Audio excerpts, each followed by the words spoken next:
So welcome everyone. Nice to meet you. Today, I want to talk about how emotional intelligence can enhance business agility. And we're all agilists, on the horn here. So I want to go through a couple things with you first. First, let's talk about like what is emotional intelligence. We'll go through that at a really, really high level. We'll talk about business agility. I think we all maybe have our own definitions of it, so we'll unpack that a little bit.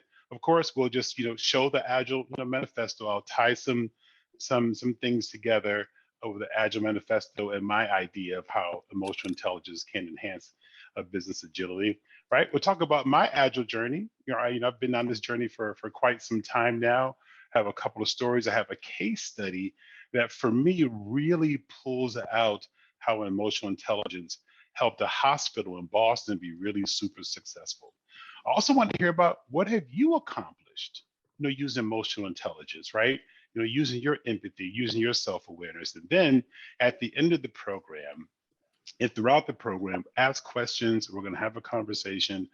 We want to know what can you do, right? And what you can do as we move forward in this journey. So high level, so the whole term emotional intelligence was coined by two professors, John D. Mayer and Peter Salovey. In 1990, they wrote a whole research paper on it. But Daniel Goleman really popularized it with his book that came out in about 1990 entitled Emotional Intelligence, Why It Can Matter More Than IQ. So here are the components of Daniel Goleman's take on emotional intelligence: self-awareness, self-regulation, motivation, empathy, and social skills. These are his 5 components of emotional intelligence.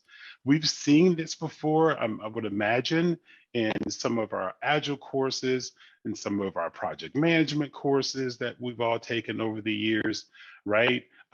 Agile coaching courses, there's components of it as well. And we want to dig into these a little bit. Right. No, these 5 areas for me can really help us with conflict resolution. We deal with that a lot, right? Coach and motivate others. That's our jobs, right? Create a culture of collaboration and foster psychological safety with our teams and our colleagues. For me, that is the utmost important part of what we do in this Agile world. So what does self-awareness mean? Really being aware of yourself when you're interacting with people, how you are responding to them. How are you, absorbing what they're saying, but at the same time, really watching, are they really getting what you're saying? And are you able to adjust? And that just leads to self-regulation, being able to regulate yourself in the moment, in conversations, in meetings, when you're interacting with people, right? And then you'll be motivated really to have that empathy, be motivated to really, step inside someone else's shoes when we're talking to them, our customers, our colleagues, our product owners, our scrum masters, even in just regular everyday life, this is really important. And for me, this pulls up all the way up and rounds out our social skills. How do we perform in social settings? A one-on-one meeting to me is a social. You can use social skills, or in a group, you use social skills. So that's a high level view of what emotional intelligence is, how it was founded, how it was coined, and who popularized it. Let's go a little bit deeper. So Robert Emmerling and Daniel Goleman wrote this paper. I was actually up late one night reading this paper. It took me about 45 minutes to read it. And I'm just, man, there's some really things that are really resonating with me in this paper that they wrote: emotional intelligence issues and common misunderstandings. Here's one quote that really spoke to me. Is emotional intelligence a better predictor of work performance than traditional measures of intelligence? Or more precisely, which kind of work performance does emotional intelligence predict most strongly? Let that sink in for a minute. According to these two professors, is emotional intelligence a better predictor of work performance than traditional measures of intelligence? Or more precisely, which kinds of work performance does emotional intelligence predict most strongly? Open up your mic and tell me How do you want to respond to this quote from this paper I was reading? I got a question about Sure. it. This is Maggie. Hi, Maggie. What do they mean? What is meant here by these authors, anyway, by traditional measures of intelligence? I mean, I've never had an employer do an IQ test, but some people tell me that I'm a badass. So what do you say there? Well, before, emotional intelligence, came into our world, in some roles, IQ was measured, right? Because there's an IQ number that we could have, right? They said, Newton had a certain IQ. When people think about intellectual work, they mostly associate it with, well, what's your IQ? How smart are you? And they measured it in that way. But now we're looking at things a little bit differently. We have this emotional intelligence wheel that we're looking at, those five pillars that I spoke to you about a little bit earlier. Any other reactions Yes. to this quote? Yes. IQ is something we are born with, and EQ is like a flexible muscle that you work on over time. Is that Hannah speaking? Yes, that's Hannah. And just for everyone, I once Googled TED lectures on emotional intelligence, and I listened to 16 of them. So that's where I got this information. Okay. All right. And, Hannah, you're right. It takes a lot of practice to develop emotional intelligence. But thank you for that. Anyone else before I move on? Any other responses to this I quote? had one, Kevin. I'll venture in. Sure. I would say maybe EI is not a better predictor of traditional measures of intelligence. And the reason why is the second half is that I think it's probably a better indicator of the ability to lead people, and empathy scores are probably what will be indicated better with emotional intelligence. So performing a task, not necessarily, but in people skills and leading teams, I think EI is where that will be a good indicator. That's going to be my vote. Thank you for that, Gary. I really appreciate that. And I wrote that note down when you were actually speaking, which is really, really interesting what Gary is saying. When we're leaders, and we all consider ourselves leaders, right? We say Scrum Master, you're a leader. Product owner, you're a leader. You're a leader of a team, a leader of yourself, and a leader of people. Here's another quote that I pulled that was really interesting for me to read. So research on top performers by these folks that conducted some surveys suggest that IQ alone does not predict in this domain, as well as competencies that integrate cognitive, emotional, and social abilities. And Gary, I think this is what you're kind of speaking to right now, right? If you're leading people, this is what this quote sort of speaks to. Anybody else have any response to this quote here from Robert and Daniel's paper? Yeah, I think, thanks, Kevin. I think a lot about when our work involves change, right? I often see I'm a Scrum Master, that's a change agent type of role. Mm-hmm. So the more we're able to build relationships with people and just get them to see our viewpoint as well as hear theirs, the better we'll be able to influence. Absolutely, Tobias. Emotional and social abilities, we need to have empathy. I mean, that's what I'm hearing from some folks saying right now. Meet people where they are, right? Step in their shoes. It's not about us. It's about them. It's about us helping them and having that self-awareness. So we want to skill up on situational awareness. I'm a former Marine. When I was trained in Marine Corps boot camp, it was all about situational awareness. You have to keep your head on swivel, right? You have to really know where you are, right? And know how to react, right? And know who you're talking to and the environment that you're in, and responding appropriately. These are some of the components of having really, really good emotional intelligence that we can work on. So, question to the audience: is it possible to develop emotional intelligence? How do you feel about it?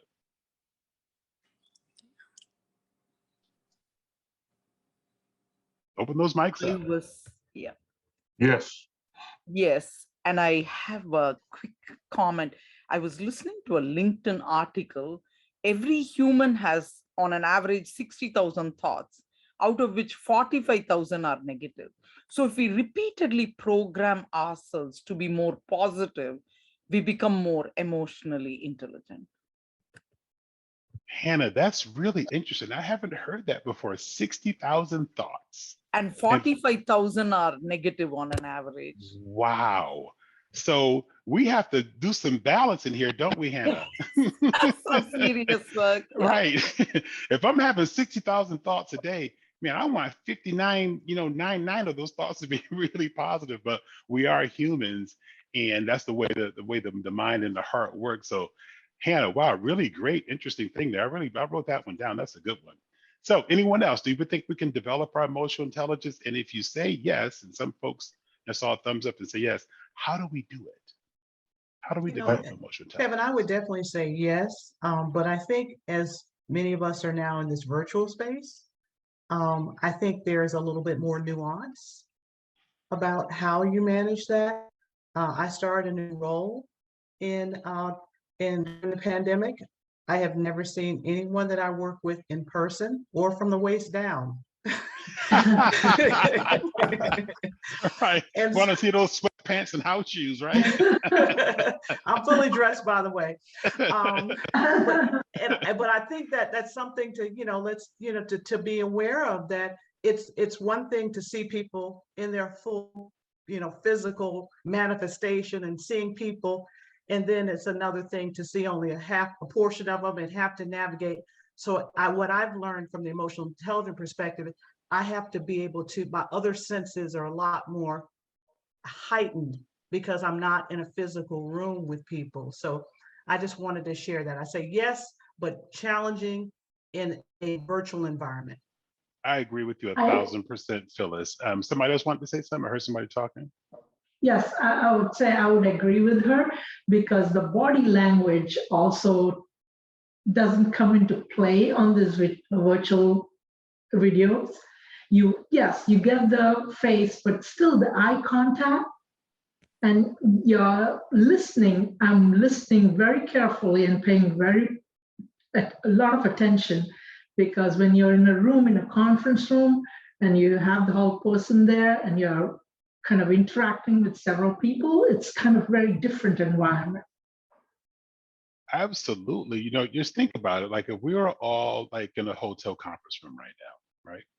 There would be some distractions going on. I mean, we're all in our homes or wherever we are right now. There are distractions. So speaking to the nuance component that was mentioned, it's really important. So it has shifted a little bit, right? We are learning how to behave, virtually, because we all can't talk at the same time. We won't be able to hear each other. We'll step on each other. So for me, I like that comment that you made about the other senses. It makes me think about Jamie Foxx, who's a big time actor. If you don't know him, he played Ray Charles in a movie, and he decided to actually have his eyes glued shut while he was playing Ray Charles. So that makes me think about those other heightened senses that come into play when something else is taken away. Right. So for me, that nuance part of even having a better heightened awareness of your self-awareness, having empathy, right, having that self-regulation in this virtual environment is of the utmost importance. Matter of fact, that story from Jamie Foxx, he said he was talking to the director and someone was way across the room tapping their pen. No one else heard it but Jamie because of his senses. He said, "Can you please have that person stop tapping their pen?" He was like, "Oh, wow. I didn't know that was going on." So really, really good point there about the nuance and the other senses that come to play. All right. So according to Agile Business Consortium, business agility is adapting quickly to market changes internally and externally. I think we all can, identify with that, right? Working solutions over comprehensive documentation. Reminds you of something else, doesn't it? One of the four Agile values. Respond rapidly and flexibly to customer needs, right? I'm sitting there kind of pulling from the Agile Manifesto here a little bit, right? Adapt to lead and change in a productive and cost-effective way. I think Gary said, "Hey, look, we're leaders, right? We have to lead people without compromising quality, and then continuously being at a competitive advantage." So if this is business agility, and we can have our own terms and what we think we need to do in our environments, for me, emotional intelligence will enhance getting to these points, let me segue over really quickly. We all know what these 4 values are, right? I put BA here because of the business agility slide you just saw before, because they just changed the words a little bit to fit their particular needs in their environment. And we can do that, right? We can massage these things and move them around. But for me, emotional intelligence, and this next slide here, I'm going to fly in these ones that are highlighted. For me, this is where emotional intelligence really comes into play. Business people and developers must work together daily throughout the project. So if we're working with people daily and we're talking to them, emotional intelligence is really important, right? So we can influence, right? So we can lead, so we can understand. I like to say overstand where people are coming from, right? Build projects around motivated people. How do we get people to be motivated if they're not intrinsically motivated, right? We want to be able to help them lead, show them, lead them by example, right? There's another one too, face-to-face conversation. That's the most effective and efficient way. To your point, Phyllis, yeah, we're still face-to-face, but we're not physically face-to-face, but we still can see each other's faces, albeit we can't see from the waist down. I do have sweatpants and house shoes, by the way. But it's really important to have these emotional intelligence skills when we're talking to people. And then for me, this is one of the most important components of Agile and the Scrum framework, is at regular times, right? Reflect how we can be more productive, right? And adjust our behavior accordingly. This is a really important thing for me to really pull out. Adjust our behavior, not just the things we're doing and how we're moving the cogs in the wheel as a team, as an organization, as an enterprise, but our behavior, how we are approaching it using emotional intelligence. All right, so I'm going to go into a case study that I did when I was working with Dr. Sutherland at Scrum Inc. at Brigham and Women's Hospital. And I'm just bringing this slide back here just to remind us again what the 5 components of emotional intelligence are: self-awareness, self-regulation, motivation, empathy, and social skills. I'm going to walk you through this case study and pull in some of the emotional intelligence components as we go through it together. So Brigham and Women's Hospital called us up when I was a consultant at Scrum Inc. working with Dr. Sutherland, and they were having this problem. This was going on for a very, very long time, right? What they call turnaround times for each case, for each operation. You see this photograph here of this surgery room, pristine, a lot of compliance going on, right? This thing has to be perfect. And if it's not, a lot of things can happen. If there's a dirty room, something's not right. I mean, you're on that operating table, it's real serious business. But look, it created really longer lines. The longer it takes to flip the room over, the longer you have to wait as a patient, and things just started to get, backed up. The staff was really stressed out. They were overworked. Patients in the hospital, some elective surgeries, right? They were really unhappy. Like why is this taking so long? Because we get that domino effect. We're wasting a lot of time. So their desired outcome, when they pulled this in, they said, look, we want to decrease our turnaround time, right? So we can have the next patient out, next patient in 45 minutes or less. Now you can imagine shaving 15 minutes off of each case, of each surgery. That would add up to a lot of time. And you'll see later in the deck, the price, the cost around running the operating room, which is just astronomical, right? So they wanted to reduce it 45 minutes or less so that they can add more surgeries per day, improving, health. And, at the same time, which is a really good byproduct because it is a business, right? Earns the hospital, more money. So we did a root cause analysis. Now here where the emotional intelligence piece comes in. Talking to all of the leaders in the hospital, right? The head of surgery, the COO of the hospital, the head of anesthesiology, the head of nursing, even the person that was in charge of the cleaning crew. What we discovered through conversations, asking powerful questions, open-ended questions, and creating an environment that's really safe for them to talk in, it discovered the teams weren't communicating. And we know in our world, like how bad that is, right? Teams don't communicate. Leadership had no idea what was slowing the teams down. Information was not bubbling up or bubbling out to the appropriate parties. There was no clear channel to leadership. But we changed that. We had some suggestions for them. And they said, you know what, we can do that. Let's get the entire operating room medical staff together. There's over 100 people in the room: surgeons, nurses, anesthesiologists, infection control unit, even the cleaning crew. This is the cross-functional team that's really, really important when we as patients go into a hospital to get help to heal us. So they came up with some ideas, but the main thing was leadership supported what we're going to do next. Leadership said, hey, we're going to do this experiment for a couple of weeks. We're going to do it in one pod. One pod comprises 3 operating rooms. And they introduced us from Scrum Inc. and they're going to say, we're going to walk us through that. I need all you guys' participation, right? So it's like, okay, great. Leadership right in front of all the operating crew said, okay, we're going to do this thing. So what we came up with after further conversations, and I'll tell you what, the most conversations with the cleaning crew and infection control, not the surgeons, not the nurses, right? Not the anesthesiologists. It was those other folks. And what we discovered, that they didn't really have a voice. People weren't really like listening to them. In fact, the doctors and some of the other staff didn't even know those other folks' names, and they were wearing name tags. So what does that tell you about not having emotional intelligence? Well, what we did, have those conversations, empowered those other 2 teams to really speak up and talk a lot more. And they did that, right?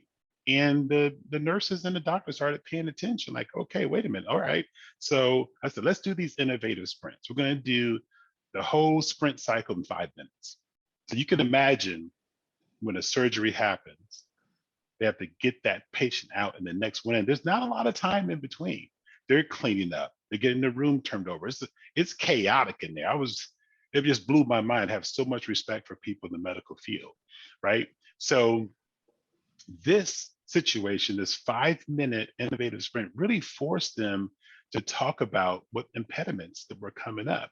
Like the NIC, the nurse in charge said, you know what, Kevin, instead of me opening up all the instruments the surgeon is going to need, I'm going to open up just what I know he's going to use first. Because what's going to happen, folks, if she opens up all the instruments and he doesn't use them all, what's going to happen? Clean. They got to have them clean, right? That's a waste of time. So that was just one idea she had. The cleaning crew actually spoke up and said, hey, like if Dave Hansen was, an anesthesiologist, instead of throwing the garbage right in the bin next to them, they were just throwing things on the floor. Added more time for the cleaning crew to actually do their job. So it was social skills that we had to pull in, listening skills that we pulled in for each other, right? Empowering, the lesser grade people who were doing the cleaning crew and doing infection control, but they were actually one of the most important people on the team. If that room was not clean, it was a wrap, right? So what happened? So here we go, right? Short, rapid feedback in real time, right? We covered the entire Scrum cycle. They made notes, and now they were next ready for the next case to come in. I was reading this book, and it kind of reminded me of what we were doing in the hospital. This is a book by Douglas Rushkoff, Team Human. Human social cohesion is supported by subtle biological process and feedback mechanisms. Like trees that communicate through their roots, human beings have developed elaborate mechanisms to connect and share with one another. This is what the operating crew did. This is exactly what they did. They came up with feedback mechanisms. And do we not do this in our Agile world? Do we not have rapid feedback mechanisms? If you don't, you need to, right? Do we communicate through the root systems of our organizations? Absolutely we do. And sometimes they're really elaborate and they're really complicated, but we need to connect with each other. I really love this quote from Douglas's book, Team Human. So process improvement. So leadership was like, hey, this is great. This is, wow, we're saving so much time. This is really awesome, because they were really committed to continue integrating this throughout the hospital. Now, they were just about to do the next step and look at pre-op. Pre-op is part of that whole process. You come into the hospital, you go into one room, you get changed into your clothes, the doctor comes in, talks to you. They might give you a pre-shot or whatever to kind of get you calmed down before you go into the operating room. But COVID hit and they had to postpone it, according to the stories that I heard. And I hope they picked it up since then. But let's look at some of these results together. Here are some of the primary results from using emotional intelligence with this team, right? Blended it in with Scrum. Oh, and by the way, nobody had Scrum training or Agile training. None of them. The cleaning crew, the doctors, no one at all. It was about emotional intelligence and the conversation. Check out these results. The fastest turnaround times in history, 30 minutes. The leaders were freaking out, happy, like, oh my God, this is awesome. We're gonna have to scale this in our other operating rooms. I think Brigham and Women's have about 70 operating rooms, if my memory serves me right. But they added 2 more surgeries per day in the operating room. Historical turnover time, 52 minutes, medium 41 minutes, 21% better. That's huge. Look at the cleaning time. And in the middle of our experiment, they introduced a new cleaning solution that took longer to dry. You can't go into a surgery room, anything wet. It has to be dry, bone dry, pristine, clean, and meet all the compliance requirements before they can roll another person in. 32 minutes. Overall median time, 19 minutes, 41% better. 2-week experiment doing innovative sprints, which I call the operating team the Scrum team, cross-functional team, right? Some T-shaped professionals in there, but more cross-functional than T-shaped per se, right? But this was a total of 4 days of work with this professional team at Brigham and Women's Hospital in downtown Boston, right? No Agile training whatsoever. So the impact of the improvements, right? So inputs, outputs is more about outcomes than it was about the output, right? Increased number of surgeries per day by 20%. Like I said, the pod was 3 surgery rooms per pod, about 60,000 per day of cost savings plus 20% more of revenue. And we just did some math, like what would that look like, across all they have 42 surgery rooms, I'm sorry. And, we just did some math to extrapolate it out, $1 million per day. And look at this, improves treatment outcomes, reduces medical errors, right? And it lowers the cost for patients because they're being really, really efficient. And look at this big number. If you don't know this, surgeries is the bulk of revenue for hospitals. So this is really important for them to get that really, really tight. Now, let's look at how we did it on the Scrum at scale. So we had executive meta Scrum, right? The hospital leaders were the EVP, she was the COO. We have the chair of surgery, and I worked directly with the director of process improvement and his team on the stuff leading up to the work we did in the surgery rooms. We had an EAT, we had an executive action team, head surgeon, head nurse, head of they did, how they did it. They owned the how. And then the CPO was the process improvement leader, my contact. And at the surgery, in the room, the product owner is a surgeon, right? The Scrum Master is the nurse in charge. They call them the NIC. And the team is the PO, the SM, the medical staff, and the cleaning crew. So let's just pause there for a second before I go into a few more slides and have a conversation about what you just saw, this case study in Brigham and Women's Hospital. Anything bubble up for you when I was doing this presentation? Open up your mics, let's talk. That's incredible stats. Say again, please. Those statistics for improvement are incredible. Yeah, absolutely. A lot of money. I'm seeing some hands go up. Let me see if I can. I don't know who was first. I'm going to go to David. David is Hyman. next. David Hinman is next. Thank you for the help, Pepe. Okay. what the person before said, what I was saying, that there was a lot of inefficiencies there. I'm glad they were able to find them and uproot them. Sometimes I wonder, suppose the hospital was fairly efficient in the first place and there weren't any gross things like anesthesiologists tossing things on the floor. Could they improve things anyway? So I would say yes, but what needs to happen is the awareness. Some people don't know what they don't know. People are behaving a certain way. They behaved that way for a very long time until certain members of the group felt more empowered to really speak up and use your social skills and use emotional intelligence to move the ball down. Like you, just like Gary said, being a leader. Pepe, I'm going to let you call folks out, please. Yeah, but next is John Vince. Mine was actually covered by somebody else. Okay, Michael Thomason. Yes. Thanks, Kevin. What authority did the nurse in charge have? Did she have positional authority, and how is that like or not like a Scrum Master?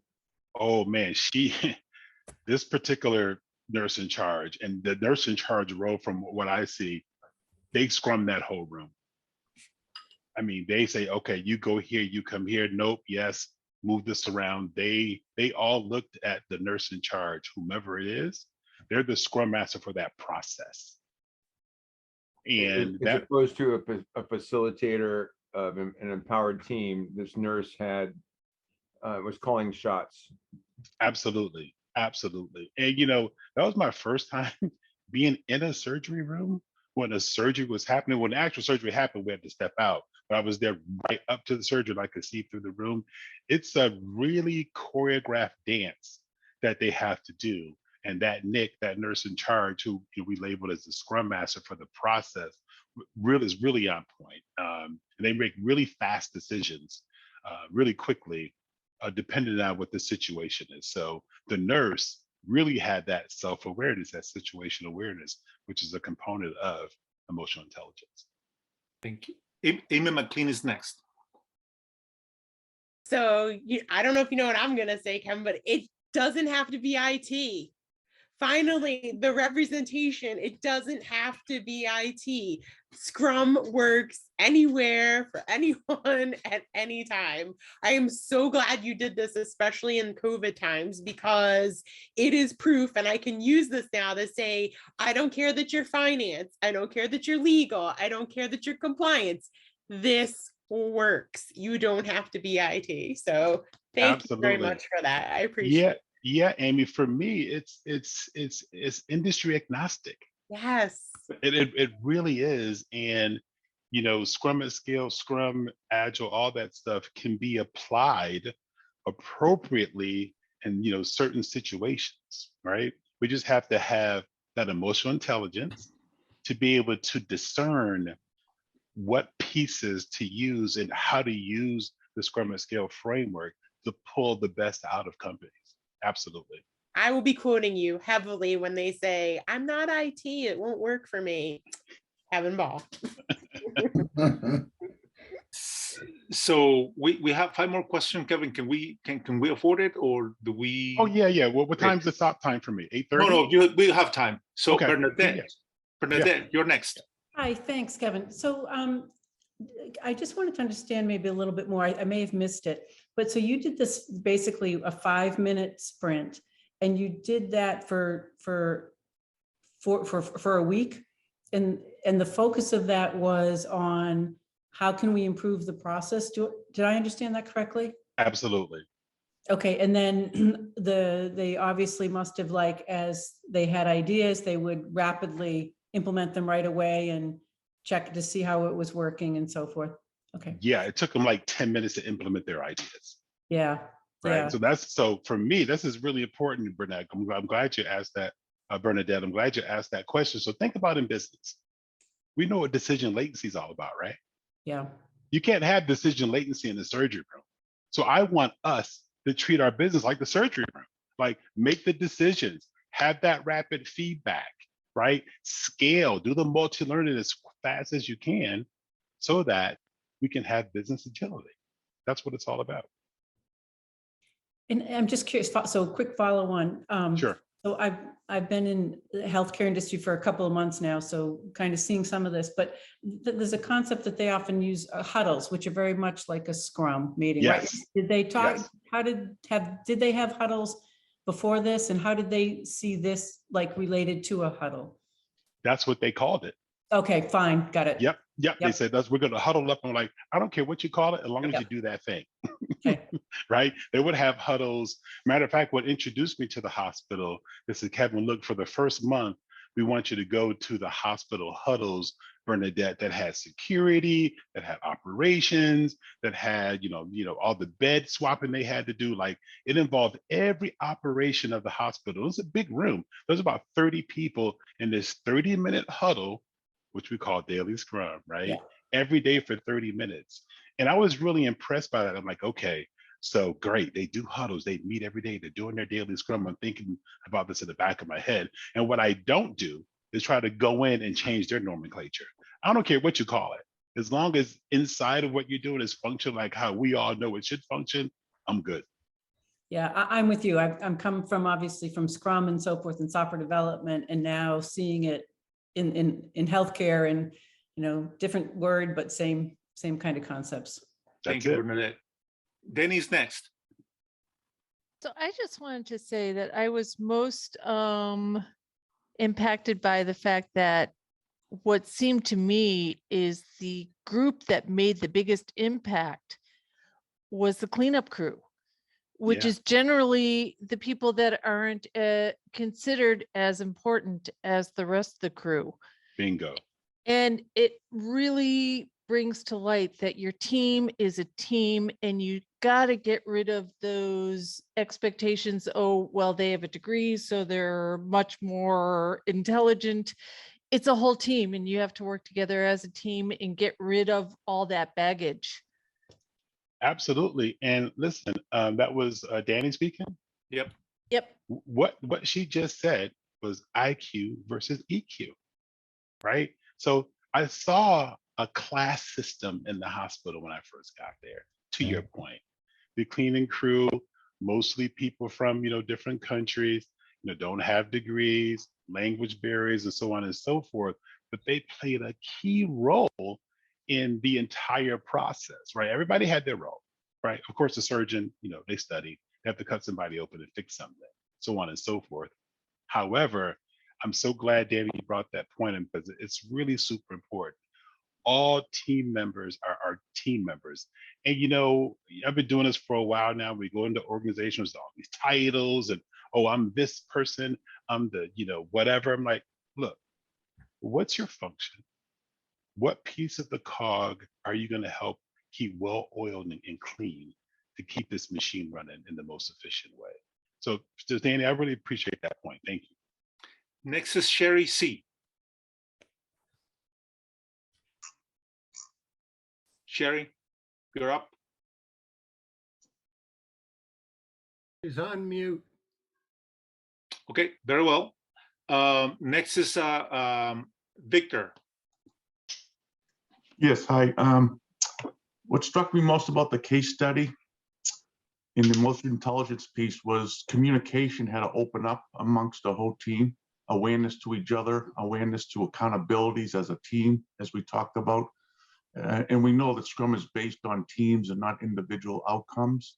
And I think based on that communication and what you showed us in that case study, they became a team and realized that each team member had a role for a common outcome. So that's what I got from that case study, and it kind of aligns with what we're all trying to do with our Scrum teams. I always say to my Scrum teams, when we're storming, we can heal as a team or die as individuals. What do you want to do? So anyway. Absolutely, Victor. So glad you said that. And the word out of what your comments you just said that really resonates with me are accountabilities. Yes. Right. First is saying responsibilities. I'm asking my teams and leaders, what are you accountable for? Which is really a big difference. Words are important, right, Victor? Yes. Yeah, really important. Thank you for that, Victor. You're welcome. Next is Ali Ricardi.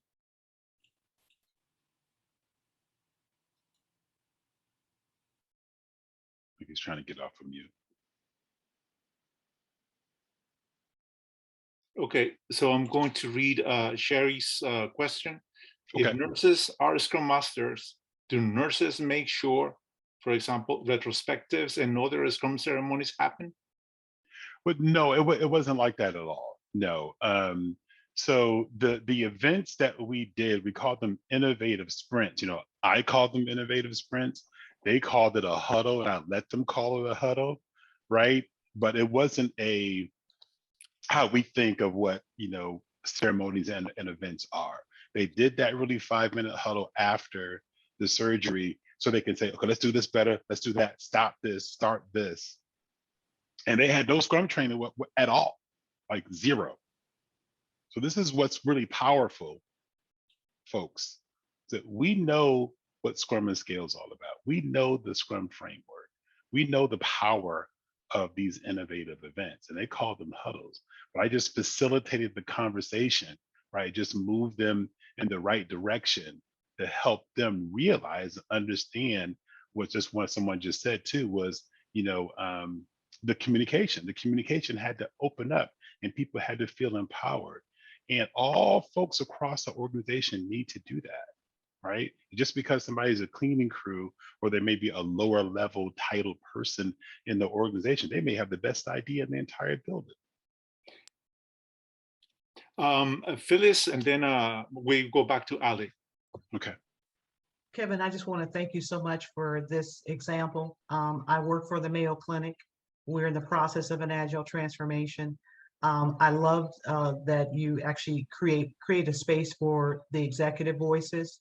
You know, in hospital, medical environments like this, it's so important because the doctors are the ones that are running the organization. You have committees at all levels.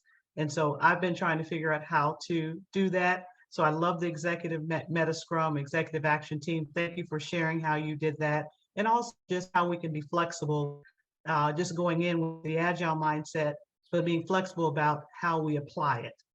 So thank you for sharing this. And I'd love a copy of the, I just wanted to ask Pepe, can we get a copy of the, of this study? Because I'd love to be able to share it with my organization. Yep, I'll give you a link of the case study in written form that's on the Scrum Make website. You'll get the same information in that. So Phyllis, yeah, this is, it's really important. So what you're seeing here, I didn't talk to them like what you're seeing here. I talked to them in their language that would resonate with them, right? But for me, in the back of my mind, I'm like, okay, this is a meta scrum. They don't know it's a meta scrum, but it's a meta scrum, right? They're the eat. They don't know they're the eat, but I'm treating it like they're the eat, and they function just like, they're supposed to function. So they just call them huddles and meetings and so on and so forth, but we know what's going on in the background. That was just my different approach of it, but this is how it was organized. Ali, are you ready? Yes, thank you. I was having a problem with the mic. Okay. Well, going back, to the emotional intelligence, and with this example that you put in here, how do you think, over long periods of time, you can keep up, and influence the people to have that emotional intelligence? Because maybe at the beginning, when you do all these changes, everything is working. But let's say, after a couple of months, the next year, how you keep up, the people engaged, how you can influence them to have the emotional intelligence, over long periods of time? You know what I'm going to do? That's a super great question, but I'm going to open that up to the audience. What do people in the audience think could happen to address Ali's question? And I'll make a comment too, but I want to hear from some folks. What do you think needs to happen to be able to sustain that emotional intelligence? What do you think? John? I think you have to have metrics so you know things are either going up or down in the process. Measurable metrics that make sense to everybody. Not just numbers for numbers, but either in dollars or minutes or time wasted or unsuccessful surgeries. Hey, our unsuccessful surgeries went up 5% last month. What's going on here? Right. So John, That it type of thing. sounds like you want to use data to have a conversation. Yep. Right. Because the data by itself won't reveal what's really happening. Mhm. Because they had data for 40 years. But we, facilitated the conversation to unpack what the real problems were. So I hear what you're saying. Absolutely. So Pepe, do you have a question yourself? Yeah, so actually I wanted to take a stab at Alice's approach. Sure. And Sure. my 2 cents is that over time, a good way to influence is modeling the behavior. And yeah, thank you for that. And the next is Tobias. Unmute, Tobias. Pepe, you took the words out of my mouth, and I'll add to that and say, how about adding it to your company values? Love it. I love it. Yeah, you can go to, when I was consulting with Scrum Inc. with Jeff Sutherland, we would go to the company's website. Okay, what are their values? What are their say them supporting to them? And then just bake that into our learning and teaching with them. And a lot of times, and we would test people, sometimes half the people had no clue what the company's values were. So I really like that. I think that's really important. That's a really good way to bake that in and kind of measure against it. And then HR has their tools and surveys and all that sort of stuff to really kind of pull that out. So you can, to the other gentleman's point, to John's point about gaining some metrics. Thank you for that. David, you're next. Yeah, just to add to the how do you sustain that that type of communication with a team and make sure the emotional intelligence is high. Retrospectives have to take place, and the team has to self-manage themselves. They got to know the difference between high performing when you start going down the slope to not high performing and why. And if we lose that emotional intelligence and that momentum, then they got to correct. They got to admit and correct themselves.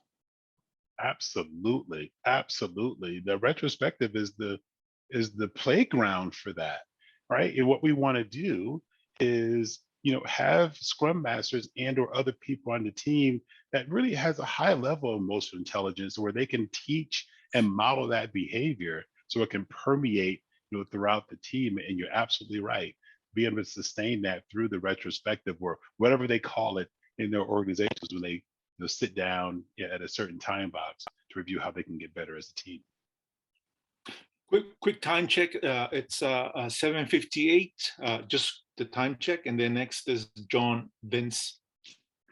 Yeah, I was wondering, as far as keeping the momentum going, did the higher ups at the hospital, at the executive levels, now that they were making millions of more dollars with all of this, did they share any of that profit with all levels of the organization, or did they just use it at the high level and say, we got better stock options now?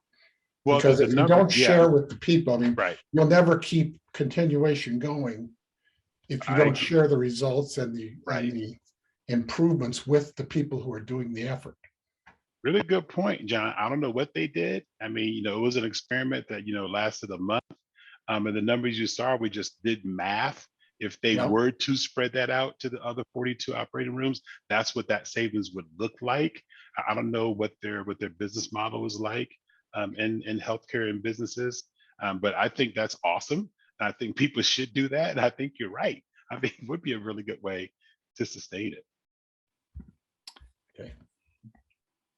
David, and then so we'll move on after this one. Yeah, and then we continue. Just want to let you know in case you have more slides to go. Okay. David, go ahead. Okay. Victor had discussed some of it, but I want to get into a little more detail on what to do to make sure that the retrospective process is observed in the future. Include in the huddle on retrospective what went on in the emotional intelligence process, and make sure that that's a critical part of any of any huddle, any retrospective. And because there's a temptation not to bring it up because we got all this technical and medical and other stuff to do in the huddle. Make sure that this is in every single retrospective, and then the team will know that this is as important a part as the medical and technical things. Amen to that, David. Thank you for that. Appreciate it. Okay, Pepe, I think I'm going to move on to the next slide. So this is my rule. This is the ball rule, the ball 80-20 rule. 80% emotional intelligence plus 20% agile, scrum, acumen, knowledge, or whatever equals business agility. This is what I pulled out of the case study I did. And I do think just in general, right? Whatever hard skill, technical skill that we have, we don't need to have 100% of that. We need to have more emotional intelligence because all the technical stuff, we know that stuff. We know how to code. We know how to build cars. But as you know, Gary said, how do we lead people? And emotional intelligence is really a good way to do that. Let me tell you a story. So I worked in radio for 30 years of my life. My career ended in 2009 when the crash happened. So I was working at WGBH. I was subbing for Eric Jackson doing his jazz show. And then I had my own jazz show on the weekends, Saturday nights, overnight.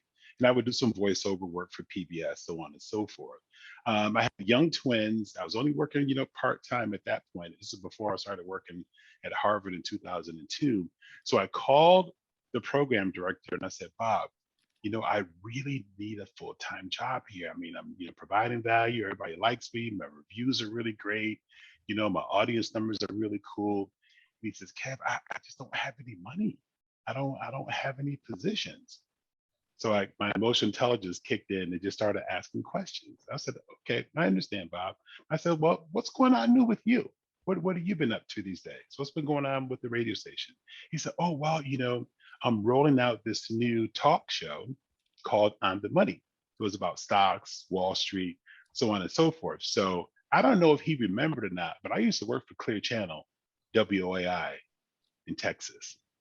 And it was a talk radio show, AM 1200. So that was my jam, doing talk shows. So I said, oh, tell me about it. How do you have it all put together? Asked him another question. And I listened to him and I was writing some notes down. I found the chink in his process.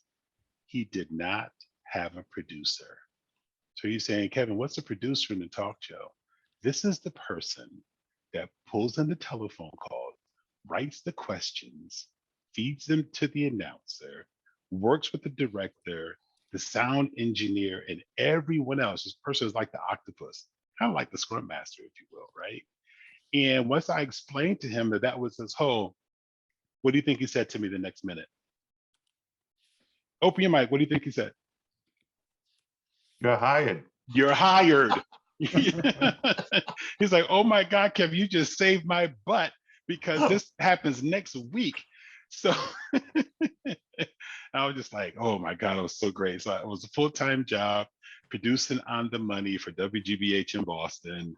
And then later I became the director of the program that lasted for about a half a year. So that was really great.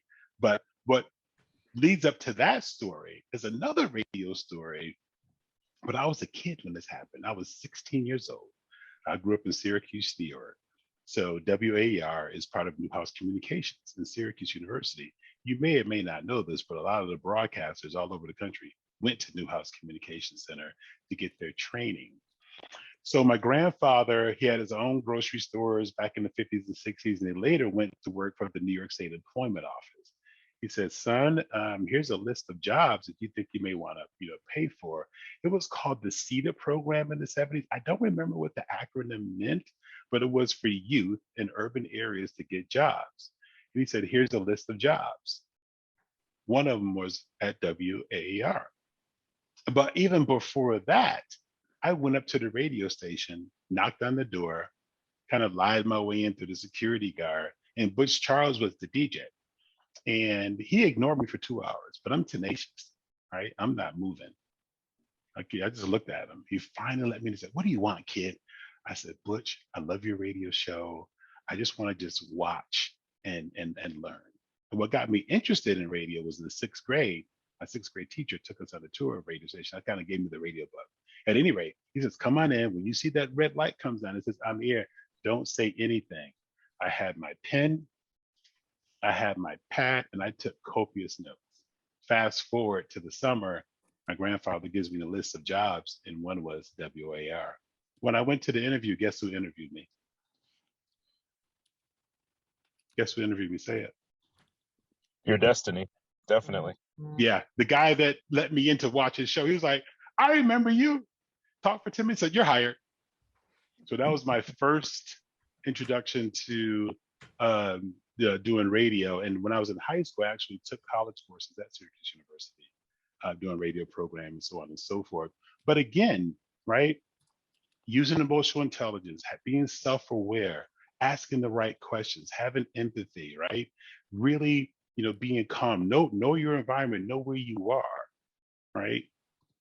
That's what's really, really important for me. So those were a couple of stories that I have for you in the case study. If there's anything else you would like to talk about in the next few minutes, I know we have until 8:30, but this is your time and you have me. I have a question and a comment. Sure. And yes, thank you, Pepe. I've been having discussions with other leadership. I've been doing a lot of hiring of what we call Agile leads rather than Scrum Masters. And okay. I have found that we've had the most success following your rule, looking for people who have that right set of emotional cues and be able to get people to listen and really get it and get them excited about what we're doing.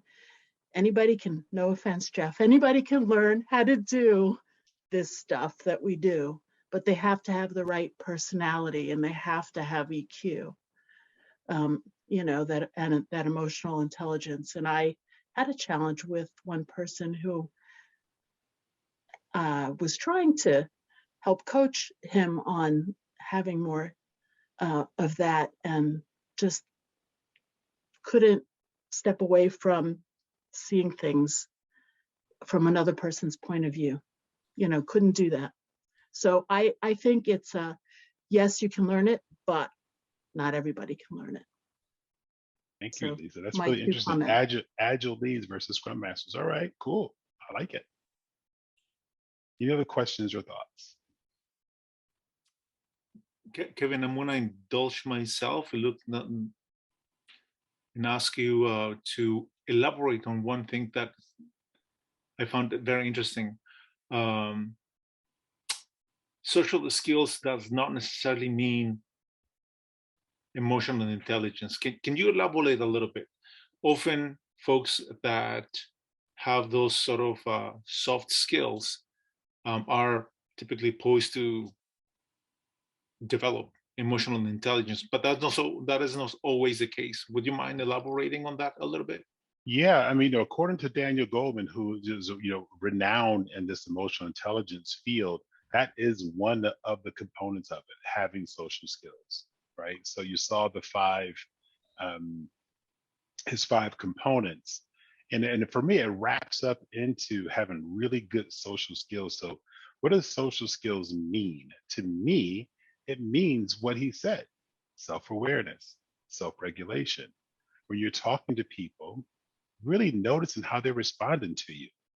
If I'm talking to you and you got a certain kind of body language going on, I'm going to, respond to that in how I lead the conversation or how I pivot. In fact, research shows 65% of what we communicate is in body language. The words that are coming out of our mouth. Remember Charlie Brown? Wah, wah, wah, wah. That's what we're hearing. It's more about our body language. So it's a combination of all of that. So those are what social skills are for me. Any other thoughts or questions before we close out? This is Victor again. Hey, Victor. I think ego we got to be very careful on how, if we want to be successful in this area with emotional intelligence, we cannot have an ego. Well, we have to leave the ego at the door. A lot of times people that are, they think they're good socially, but they bring their ego to the table, and that has a problem there. You will never get the man of the room and you know, all those attributes of emotional intelligence if you bring your ego to the table. So Absolutely, Victor. And the point that you're talking about is self-regulation. Okay. Regulate yourself. One of the pillars. Yeah. One of the pillars. Yeah. You got to keep that ego, check that ego at the door, Leave it and there. be able to regulate yourself. Just leave it there. Absolutely. Okay. Absolutely. Thank you. Well, great, folks. I really hope you enjoyed our conversation today. Here's my contact information, kb@thinkinvisiblyconsulting.com. That's my business phone number. There's my LinkedIn page. Please reach out if you need anything. Happy to help. So nice to meet everybody tonight. Thank you very much, Kevin. It was a great presentation, and it was great having you here. We had Jeff Sutherland joining, following you. That's a great compliment. And Arlene Sutherland. Hey, Arlene, how are you? Wow, this is special, man. My mentors came out to hang out with us today. This is great. Matter of fact, I need for everybody to do something. Open up your mics, right? Open up your microphones. I used to be an actor, did a lot of stuff on stage. I wanted to hear the applause. The thumbs up stuff is cool, but unmic. Yeah, there we go. So to Phyllis's point, right? It's so nuanced. Encore, right?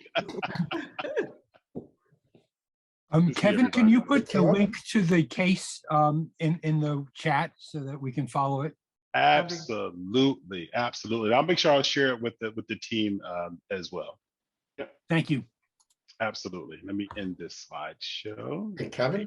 Yes. Hi, I was curious if you wanted to try a few people to see if you could figure out what areas of the country they came from. You said you were good at picking out dialogues. Oh, yeah. So someone was talking that I know they're from Ali. Where's Ali? Here. Hey, Ali, how you doing? Fine, thank you. Doing really good. Okay, Ali, so your name too. I look at the names, right? So my gut tells me there's two places that you're possibly from. This is a nickname in my country, okay? Okay. It's not my name. My name is longer, and it's like Alexander, but in another language. Is it Alejandro? Yes. ¿Tú hablas español? Yes, a little bit. A little bit. Okay.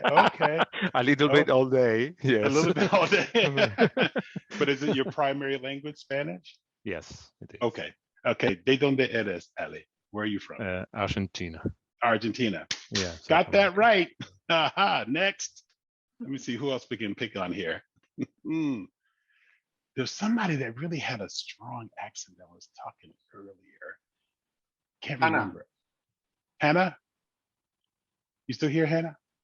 I am, Kevin. Hi. How are you? I really enjoyed your speech. Yeah, I would love the link to the article too. Thank you so much. It was amazing. Thank you. You're very welcome. Okay, Hannah. All right. So I'm hearing something from a different hemisphere on the planet, Hannah. So there's a couple of countries that I'm thinking about. Right? 204. I'm thinking my first guess would be India. Yes, you nailed it. 2 out of 2. All right, I'm on a roll tonight. Okay, I'm gonna see if you can figure me out. I'm a military brat, I'm transplant. So what are you hearing? I'm already hearing a Southern accent, Phyllis. I'm already hearing it. I live in Charlotte. My family's from Florida and Texas, respectively. Okay, you gotta tell me what state. What state? Okay, yeah. Okay, so Phyllis, well, so where did you go to school, Phyllis? I'm not saying that because it has a state in the name. Okay. She's smart. Social engineering in the house. Okay, so let me ask you this question then, Amy. What motivated you to come to the talk today? You said Amy or I'm Phyllis? sorry, Phyllis. Phyllis, what motivated you to come to the conversation today? Well, I'm a regular, but emotional intelligence is just something. I have a degree in psychology, so I just believe, the importance. I kind of came into, like you, into this space from a non-traditional background, so I really loved it. Thank you. Still trying to figure it out, huh? So you're right below the Mason-Dixie line. You're right below the. Am I right, Phyllis? Getting close. Getting close. So, you kind of told us where you work, so that was kind of a tip off, at the Mayo Clinic. All right, I'm gonna guess. I'm remote. I'm a remote employee, so I know. I know. Okay, I'm below that's North fair. Carolina. Below North Carolina. You're below North Carolina? I was gonna think between Maryland and North Carolina. Yeah, I'm from Georgia. You're from Georgia. Okay. I should have caught that because I was just in Atlanta over the weekend visiting my family. I live in Massachusetts. Georgia State. Georgia State. Okay, great. Yeah, and I went to University of Georgia, so I couldn't tell you that. Right. That'd have been a wrap. Right. So Karen, quick question for you. Would you have guessed by Hannah David's name, or you saw her face? Because everybody could tell she was Indian.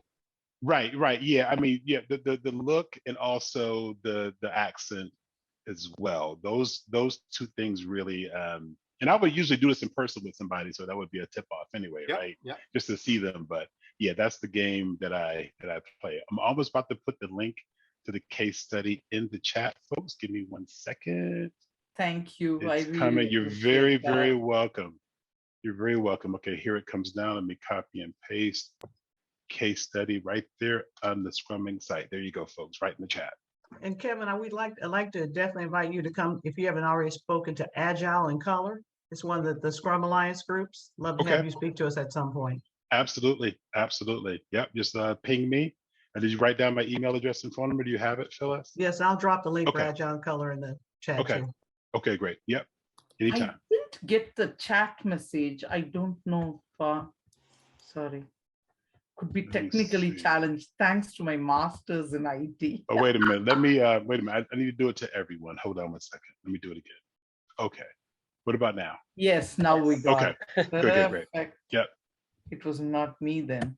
Thank you. It was me.